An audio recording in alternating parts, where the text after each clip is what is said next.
Olá, irmãos, mais uma vez aqui reunidos em nome de Cristo, desta vez para falar a respeito do Livro dos Espíritos, né? Nesse nosso canal do Centro Espírita Caminho da Verdade, que permite que possamos fazer essas pequenas pílulas, né, de informações a respeito de determinados assuntos tão importantes e de tanto interesse nesses tempos modernos, em que passamos por tanta necessidade, né, de um consolo maior, de um aprendizado, de uma compreensão, de um acolhimento, e por aí vai. O assunto de hoje é Lei da Adoração, né, o capítulo 2, Lei da Adoração, do Livro dos Espíritos. O que vem a ser adoração? O que vem a ser adorar, né? Bom, então, qual que vai ser o objetivo, né? Para quem não tem conhecimento do Livro dos Espíritos, o Livro dos Espíritos foi escrito por Allan Kardec, junto com outros livros que vocês podem se informar depois, entre eles, né, Evangelho segundo o Espiritismo, né, a Gênese, Céu e Inferno. E esse livro é considerado o precursor, porque ele tem as perguntas e as respostas, as perguntas que eram feitas e as respostas que os espíritos davam a diversos médiuns do mundo inteiro, que eram compilados, e essas respostas nos davam esclarecimento a respeito do que acontecia, né, naqueles planos em que não temos ainda, né, permissão para compreendê-los, né, ou para estarmos lá, a grande maioria. Então vamos falar. Hoje a gente vai falar da Lei da Adoração. Que vem a ser, em que consiste a primeira pergunta? Em que consiste a adoração? Eu vou fazer a pergunta e a resposta de uma forma simples, porque é um texto longo, impresso deu 10 páginas, eu sintetizei em 2. Então vamos tentar fazer no tempo. Em que consiste a adoração, né? A adoração é a elevação do pensamento a Deus. Pela adoração, aproxima-se o homem, sua alma, a Deus, né? Quer dizer, consiste em elevar o pensamento e aproximar sua alma a Deus. É igual um rádio, né? Nós somos igual uma pequenina antena que queremos chegar distante do infinito, onde está Deus. E para chegar lá, a gente precisa ter uma força para mandar essa nossa prece, né? Daí vem assim, objetivo da adoração. Origina-se de um sentimento inato à adoração ou é um fruto de ensino? De onde que vem a prece? É ensinado? Foi ensinado para você? Os povos antigos. Primeira pergunta, o que é uma prece? O que é uma prece? Bom, basicamente, pedir é o quê? Você chegar e falar a um ser maior. Por exemplo, você vai na sua cidade. Inundou a rua da tua casa. Para onde você vai pedir ajuda? Você vai pedir ajuda para o bombeiro, depois com o bombeiro você vai lá vai na Defesa Civil, no bombeiro, e depois você vai aonde? Você vai reunir os moradores, vai na prefeitura, a prefeitura vai no governo, o governo vai, e aí até o maior que vai resolver o problema. Vai vir o dinheiro e vai consertar, não é assim? No nosso caso, imagine lá no primitivo, o que você faria? Origina-se de um sentimento inato à adoração. A gente adorava seres maiores, pedindo que nos ajudassem naquilo que não tínhamos limitações, né? Que mais? Então, origina-se de um sentimento inato. O que é inato? Ele já vem do homem. O homem se curva ao mais forte, ao mais poderoso, em busca de proteção. Imagina naquela época do homem, dentro da caverna, vendo um monte de, sei lá, dinossauro, uns monstros do lado de fora, e a quem que ele ia apelar? Então ele começou a criar a ideia de deuses, da natureza, né? Ele fazia uma imagem, e eu vou idolatrar essa imagem, eu vou idolatrar não sei o que, aí começou. Enfim. Terá havido os povos instruídos de todo o sentimento de adoração? Nunca, pois acima há um ente supremo. Sempre há um ente supremo. sempre você vai esperar que tem alguma coisa a mais. É fácil, até no consumismo é assim, não é? Você vai lá e você compra uma moto, você compra uma bicicleta, você compra um tênis, que é uma bicicleta. Você compra uma bicicleta, que é uma moto. Você compra uma moto, que é um carro. Compra um carro, você quer 2 carros. Compra 2 carros, você quer um helicóptero. Depois quer um avião. Você fica milionário. Então, assim, a gente nunca se contenta, não é? Então, a mesma coisa. Sempre tem alguma coisa superior, um ser superior para quem a gente vai pedir, né? Os reis, que eram os mais... Será que eles não pediam também, naquela época deles, a Deus? Pediam ajuda? No Antigo Testamento, não tem lá os judeus pedindo ao Senhor dos Exércitos? Olha isso. Era um Deus cruel. Olha, que Deus cruel. E eles pediam para ganhar a guerra. O maior poder que tinha terreno, pedindo para o maior poder que tinha, né, espiritual, para ganhar uma guerra, para matar mais. Olha que distorção. Mas era primitivo. Vamos continuar.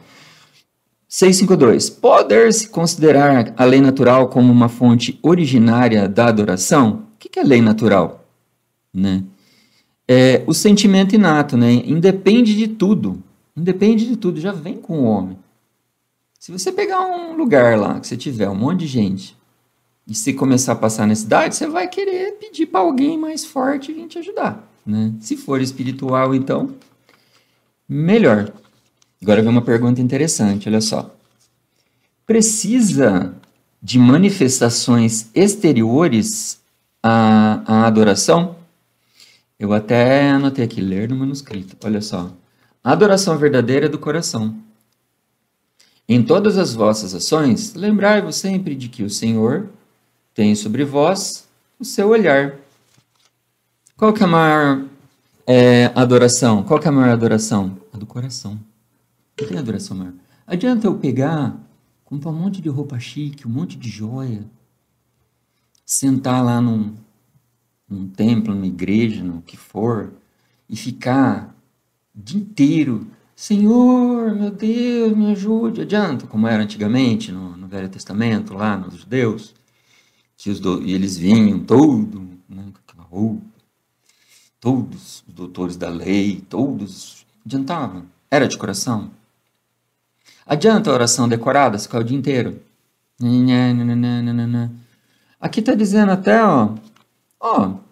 será útil a adoração exterior? O que é adoração exterior? Ficar adorando simulacro, né? Você ficar lá repetindo a mesma coisa. Repetindo a mesma fala, repetindo. É sempre útil dar um bom exemplo. Mas, o que acontece? Você tem que tomar cuidado para isso ser de coração. Será que é de coração? Vou dar um exemplo. Eu vou na igreja católica, vou rezar um terço, tá? Você está rezando de coração? Falando assim, esse mistério, tô falando de Jesus, que aconteceu isso. Ou você está lá pensando assim, ai meu Deus, quanto para pagar, ai meu Deus, não acaba daqui a pouco vem o sermão que é demorado, esse padre aí vai, nossa. Tá de coração? O que é melhor? Você rezar um Pai Nosso e de coração? Fazer um pedido? Como que é a prece, hein? Como que é a prece? Tô falando da prece, mas não falei. O que é a prece? Na prece eu posso ou agradecer, que a gente sempre faz por último. Primeiro a gente pede, né? Você pede, depois que você pede, você pode agradecer. Não é assim? A oração você pede, você pode agradecer, né? Entre outras coisas que daqui a pouco a gente vai falar aí da oração, né? Por exemplo, louvar. Você pode louvar. O que é louvar? Fazer cânticos, ficar rezando, fazendo música para Deus, louvando, como se fossem os anjos e arcanjos, né? Mais elevados o tempo todo, né? Como a mentalidade, né, geral imagina, né? Como imaginavam, que desenhavam aquelas obras de arte dos anjos com suas trombetas, né? Tal. Enfim, essas 3 coisas. Deus tem preferência pelos que adoram dessa ou daquela maneira? Deus prefere o quê? Eu vou lá, tô com meu tempo tomado, um monte de filho, tenho 10 filhos, meus filhos tudo doente, eu vou lá eu perco meu tempo para sentar num cantinho, numa sala, ajoelhar e falar, Deus, por favor, me ajuda a completar minhas tarefas do dia de hoje, eu consiga pôr comida lá em casa, que meus filhos fiquem bem, todo mundo não se descaminhe. Olha que oração boa. Agora eu vou fazer uma oração que eu perco 2 horas lá enrolando. Vou me preparar para ir em tal culto. Aí o culto é de 3h30 e um fica olhando na roupa do... Tá, faz sentido? Qual que fez mais sentido para Deus? Qual que teve mais energia? Qual que chegou em Deus? Energia do coração que chegou em Deus primeiro. Na senha dos pedidos para Deus. Qual chegou primeiro? Né? Tem nem que falar, né? Merece censura aquele que pratica uma religião em que não crê do fundo da alma, fazendo apenas pelo respeito humano e para não escandalizar? Merece censura aquele que sabe que isso é errado e continua, né? Aí ele fala aqui no meio 5:5, ó. Aí eu fiz uma síntese porque é um texto bem longo, né? E aí ele fala assim, ó: aquele, porém, que pratique por interesse e por ambição e se torna desprezível ao olhos de Deus e dos homens, a Deus não pode agradar aos que fingem humilhar-se diante dele, tão somente para granjear o aplauso dos homens. Então aí você fica fora da realidade, você está partindo para um exterior, você está cultuando o exterior, como cultuar a imagem do primitivo, que eu desenhava igual o cara lá, o Malfaro, não tinha a bola dele lá, o Wilson. Eu vou fazer o meu Wilson e vou idolatrar o Wilson. E todo mundo vem idolatrar o Wilson. E todo mundo deposita um cheque pro Wilson, todo mundo... Ou não é o Wilson, é o pastor. Ou não é o pastor, é o vidente. Ou não é o vidente, é aquele médium que se fascinou e virou esse cara, ele é ele e vem uma horda de outros atrás dele acreditando que ele é diferente do Kardec, do que o Kardec ensina. E nem no centro que a gente vai mais ele vai, ele cria um outro que daí gera dinheiro e aí começa a acontecer um monte de coisa estranha. Então, merece censura. Porque você está fascinado, você não está mais no espiritual, você está no carnal, no físico, né? Aí vem, ó. Adoração individual será preferível à adoração comum? Adoração individual, o que é melhor? Eu adorar sozinho ou eu adorar em grupo? O que vocês acham? Quando uma pessoa está doente, nossa, aquela pessoa está doente, vai um monte de gente lá, começa a rezar, qualquer religião que seja, por merecimento, e ela tem o merecimento, e as pessoas que estão rezando também têm o merecimento de ajudar. Essa pessoa sara, melhora, vamos dizer, melhora. O coletivo ajudou energeticamente, fluidicamente, magneticamente, essa pessoa vai melhorar. O que é melhor? Eu ter um ímã só atraindo bons espíritos para ajudar ou um monte de ímã junto, com boas intenções na média, atraindo bons espíritos para ajudar? Cuidado, mesmo pode acontecer para atrapalhar, né? Num centro muito desarmonizado, mais atrapalha do que ajuda. Como no caso dos fascinados. Ali não tem espírito bom ajudando, tem espírito que tá fazendo o cara ir pro precipício, junto com um monte de gente junto. Em vez de naquele nós que a gente tá indo, que todo mundo vai, que é o que prega Cristo. Enfim, né? Cristo não faz lugar nenhum aí pra gente trocar de carro zero. Ai, Cristo, me dá um carro zero. Me dá 5 casas novas para eu alugar e pagar minhas contas, que tá difícil, a crise. Então, vida contemplativa. O que é vida contemplativa? Vocês já viram os monges tibetanos? Vocês já viram os indianos, aqueles que ficam lá na montanha, assim, ficam a vida toda na montanha, contemplando a Deus, eu saí da sociedade, eu sou um ser melhor, porque só estou em contato direto com Deus. Kardec perguntou para os espíritos, eles falaram que não é bem isso. Os homens que se consagram à vida contemplativa, não fazendo nenhum mal e só pensando em Deus, tem perante ele algum mérito? Eu sintetizei, não fazer o bem já é o mal. O que nós estamos aqui? Amar o próximo como a si mesmo. E Deus acima de todas as coisas. Como que você vai a Deus se você não ama o próximo? Você nem conversa com o próximo. Você acha que você já está com Deus? Não. Vida contemplativa, né?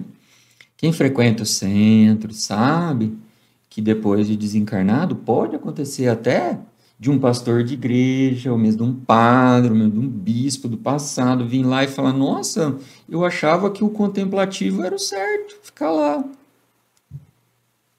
E depois ele viu que ele tinha que ter feito muito mais coisa do que ficar só contemplando Deus. Não foi isso que Jesus falou? Senta o dia inteiro aqui e ficar olhando para mim e me contemplando. Ajuda a amar o próximo como a ti mesmo. Não é isso? Então, o que é a prece? A prece. A prece agrada a Deus, a prece? Aí eu anotei aqui. A prece é sempre agradável a Deus quando vem do coração. Você vem e faz uma prece assim, uma prece que não é do coração, uma prece decorada, aquela do livrinho que você sempre vai ler o livrinho mais pensando na Copa do Mundo, no capítulo da novela, enquanto já decorou até, propriamente vai lendo sozinho, é igual o computador com dois núcleos, né? Um está pensando na novela e o outro está pensando no texto decorado. Não adianta nada. Tem que desligar tudo, apagar a luz, fechar, abrir o canal do coração e se ligar a Deus pela oração verdadeira, de coração. A prece torna melhor o homem? Será que a prece torna melhor o homem? O que vocês acham? Será que a prece? Sim. Sim, porquanto aquele que ora com fervor e confiança se faz muito forte contra as tentações do mal e Deus lhe envia espíritos bons para assisti-lo. O essencial é orar, não é orar muito, mas orar bem. O que eu posso pedir? Você sabe o que é plano encarnatório? Tá fácil reencarnar na Terra? Agora que vocês são espíritas e estão assistindo aqui, tá fácil reencarnar na Terra? Tem tanta gente para reencarnar e ninguém quer ter filho mais. Tá tão difícil reencarnar. E olha a fila. Primeiro. Segundo, a gente tem uma missão aqui quando a gente vem e é programado. Eu posso vir para a Terra e falar, eu não quero carregar esse tijolo daqui até Cananéia nas costas, porque essa é a minha missão. Minha missão é ser youtuber. Deus, quero ser youtuber, não quero carregar esse tijolo. O tijolo, entre aspas, é tudo que eu tenho que fazer, criar meus filhos, ajudar o próximo, amar o próximo como fazer caridade, amor em ação, né? Não, eu quero ser youtuber, quero ser famoso, quero glórias, quero festa, quero bebedeira. Deus vai mandar uns espíritos para me ajudar e falar, não, Eduardinho, não, vou fazer isso para você. Se eu estou aqui e o meu plano encarnatório é esse, e a minha missão é essa, porque eu fiz alguma coisa lá atrás, que agora eu tenho que fazer isso aqui agora. O que eu posso pedir? Posso pedir para virar youtuber? Não, eu posso pedir, Deus, me dá força, me manda bons espíritos, me harmonize, me ajude a manter o evangelho no lar, me ajuda aí no centro, me ajuda a conseguir fazer a palestra que pediram, me ajuda a fazer a palestra que pediram ser boa, me ajuda a fazer essa palestra que pediram, atingir pelo menos uma pessoa. Se atingir uma pessoa, eu já estou feliz porque eu já ajudei alguém, né? A fazer qualquer coisa que seja, já valeu. Então, me ajuda a conseguir, dentro de tudo isso, tirar alguma coisa de bom para mim, principalmente, e se alguém a mais, maravilha. É isso que a gente pode pedir. Então, o essencial é pedir o que a gente pode pedir, não o que não pode pedir. Não tem como se pedir o que está destinado por uma causa maior, se quebrar a lei do universo por uma coisa que você quer. Você está sendo egoísta, no mínimo, né? Podemos utilmente pedir a Deus que perdoe nossas faltas? É aquela história do leite derramado, né? Deus, acabei de fazer tal coisa errada. Perdoa? Eu vou lá e confesso para Deus. Deus, perdoa. Deus, fiz de novo. Deus, fiz de novo. Deus, fiz de novo. E aí? Volta lá no Jesus lá. O que ele fez quando ele estava lá com... E Maria Madalena apareceu, ela era uma mulher da vida, uma mulher, né? E, não, tinha uma mulher que eles iam apedrejar porque ela tinha traído o marido, não era uma coisa assim? E aí perguntaram para Deus o que ele achava, ele começou a escrever no chão. Uns dizem que ele estava escrevendo os pecados dos outros, todos que estavam ali ao redor, que todo mundo tinha pecado, né? Outros dizem outras coisas, mas depois no fim ele falou, quem não tiver pecado, atire a primeira pedra. Todo mundo peca. Todo mundo peca. Paulo de Tarso matava cristãos, matava cristãos. De repente caiu do cavalo, Saulo, né? Daí virou Paulo de Tarso, virou de Cristo e começou a pregar. Olha quem Cristo perdoou. Deus perdoou, né? Quer dizer. E a mulher, ele chegou e falou, não peques mais. É isso. Então tá aqui, ó. Podemos pedir a Deus perdão dos pecados? Não adianta pedir perdão do pecado. O que você tem que pedir? Tem que mudar a tua conduta. Falar, não vou pecar mais. Você tem que falar, eu não vou pecar mais. Quem manda aqui dentro sou eu. Não é os espíritos que estão sentadinhos no meu ombrinho da esquerda nem da direita. Pode vir de diversas formas. Pensamentos, falas, né?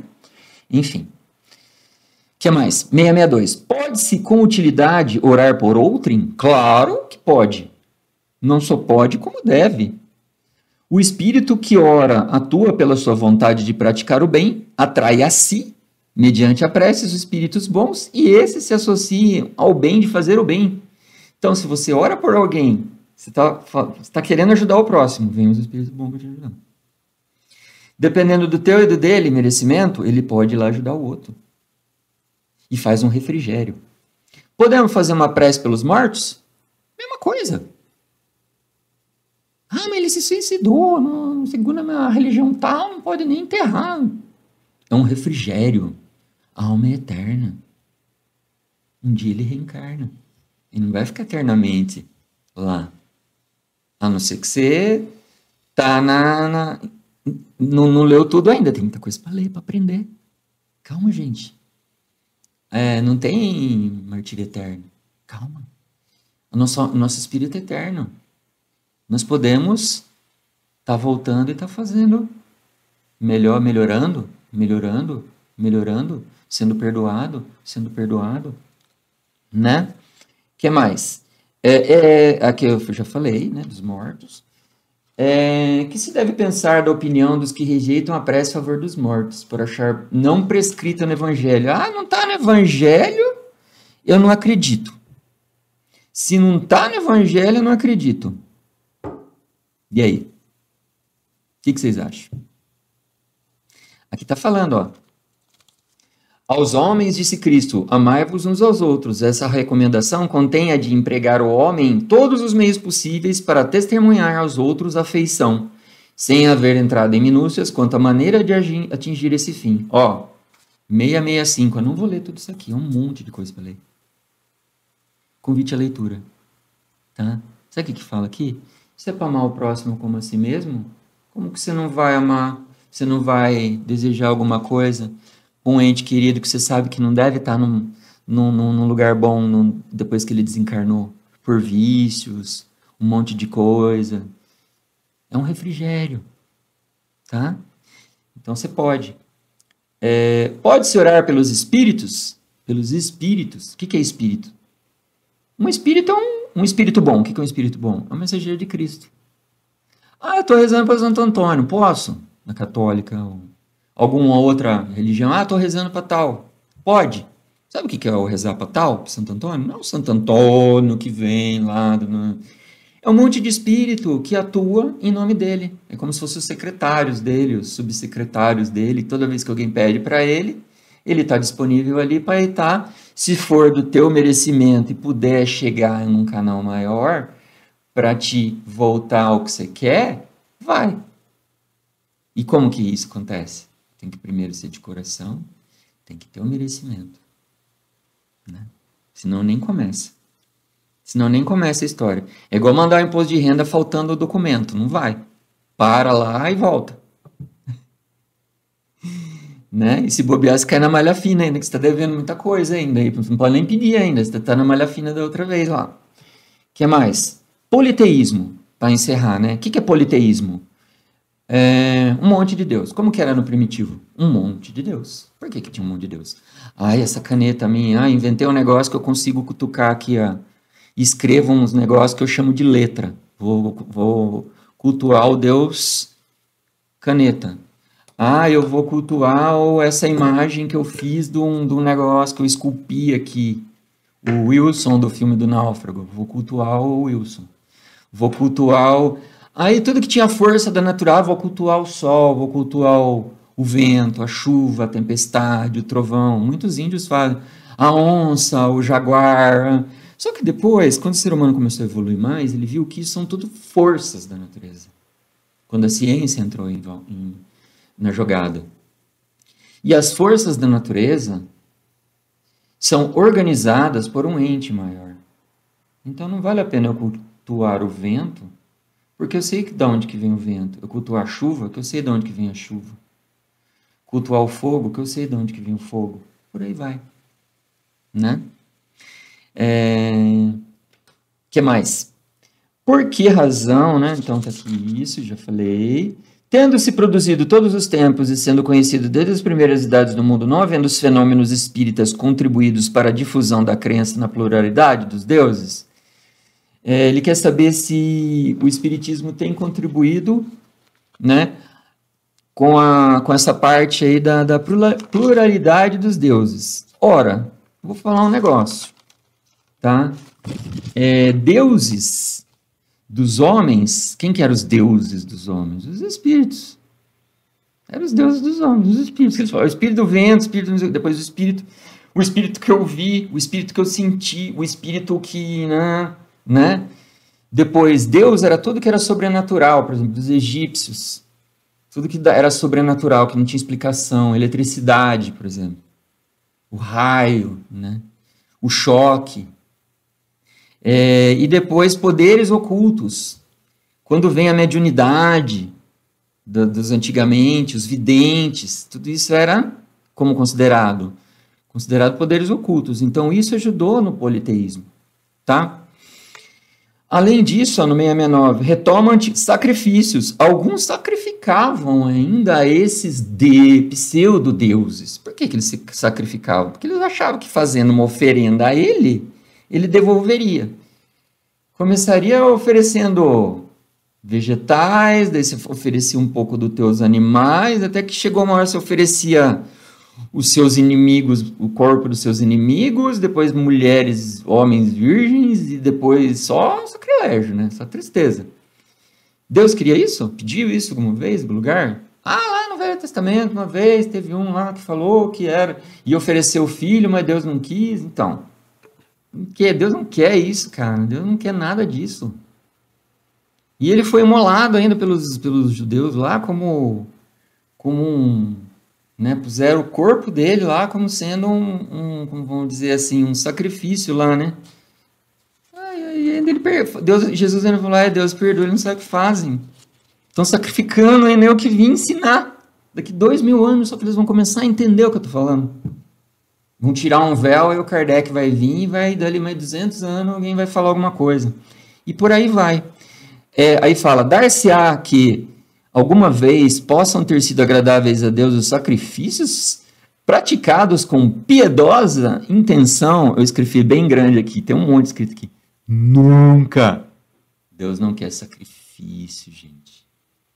Ele quer que a gente ame. Ame!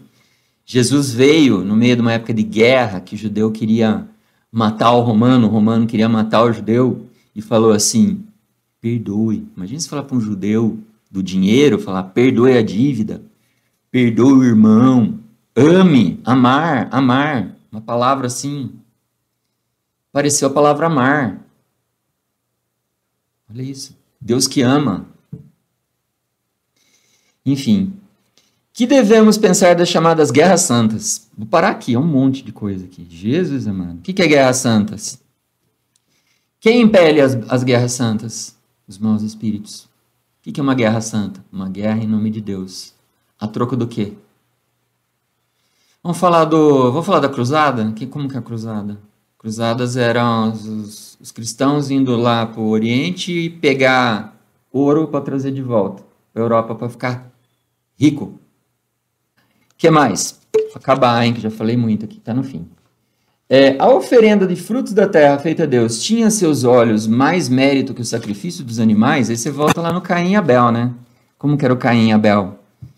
O Caim e o Abel, né? Um plantou, e aí o outro produziu ovelha, lá no Velho Testamento, né? Filhos de Adão e Eva. Aí Deus gostou mais de um, aí um foi lá do que ele ofereceu a Deus, tá lá no Velho Testamento, essa história vem de longe, essa história do sacrifício. Aí ele falou assim, eu gostei mais desse porque ele me deu... Não vou falar não, tá. Vou gostar mais desse porque ele me deu uma ovelha em vez de um... Aí o que deu o vegetal foi lá e matou o outro. Caim matou Abel, ou Abel matou Caim. Convite à leitura, tá? É bom ler a Bíblia também de vez em quando. Porque ela é o embasamento teórico de tudo isso aqui, né? O que mais? Gênesis, comecinho do Gênesis, assim. Lembrando que o Espiritismo e o Evangelho, segundo o Espiritismo, nada mais é que o Evangelho de Cristo que está na Bíblia, tá? E vamos lá. Para entender o sacrifício, é bom a gente voltar na origem do sacrifício. O irmão sacrificando o outro. Será que Deus gostou dele matar o irmão? Por ciúme?